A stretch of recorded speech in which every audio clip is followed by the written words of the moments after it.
So, ladies and gents, what we will do now is show you a few slides on our findings of this year's safety Niti. As you know, we have been tracking uh, the policies of the top 10 brands in India for gaps, for opportunities, for best practices, and indeed for solutions. And we are finding progress. A lot to be done, but there is progress. So there is good news here. But the OEMs who are here and who are going to listen to it later, I know we need them to understand that without this, we can't do Sabka Saath, Sabka Vikas. Next slide, please. One thing, you have seen already the video on Safe in India. The presentation is not playing, Ankit. Yes. And so this is who we are. You have seen the video. We do 4 things, as you have seen in the video. I'll not repeat it. It was founded by 3 alumni of Ahmedabad 91 batch. It's part of our batches giving back to the country, to our people. We are funded by the batch itself in the main. Also now our junior batch, our senior batch, my IT Roorkee batch, junior, senior, and foundations, as you saw. Just to also make it clear once again, we do not take financial aid or CSR funding from auto sector brands. We know that can create a conflict of interest, which we just don't want. But others are welcome. Only Indian citizens. We do not take money from foreigners or from foreign foundations. Next. So this is what we have been doing since Chitra joined us in 2018.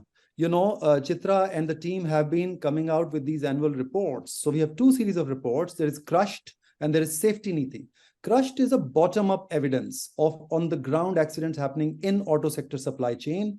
We've identified the brands these factories are working for. That's the data we share with confidentiality. We do not compromise worker names or factory names unless they sign a legal agreement with us when we do a sample sharing. And the second report is Safety Niti, which is what we're going to talk about. And it's the third sequel of this. The important thing I want to emphasize here is that we can identify the policies and what's in the policies of auto sector brands.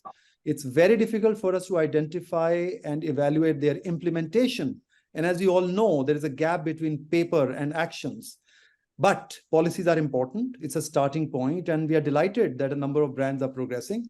We are not so delighted that a number of brands are not progressing, and we will talk about that in a minute. Next slide. This is the status of our engagement. The team has been working hard to engage with as many private sector, auto sector, state and central government bodies, entities which are relevant here. It has been increasing. It will keep increasing, but at some stage, we really need to see an acceleration of action from all these stakeholders.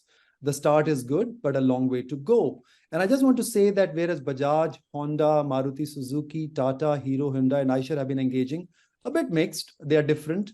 I have to congratulate Bajaj and Honda for really accelerating their engagement this past year. But Mahindra, Ashok Leyland, and TVS are not. And we are surprised by that, right? Because Mahindra and TVS certainly are positioned as very responsible companies. So something to talk about.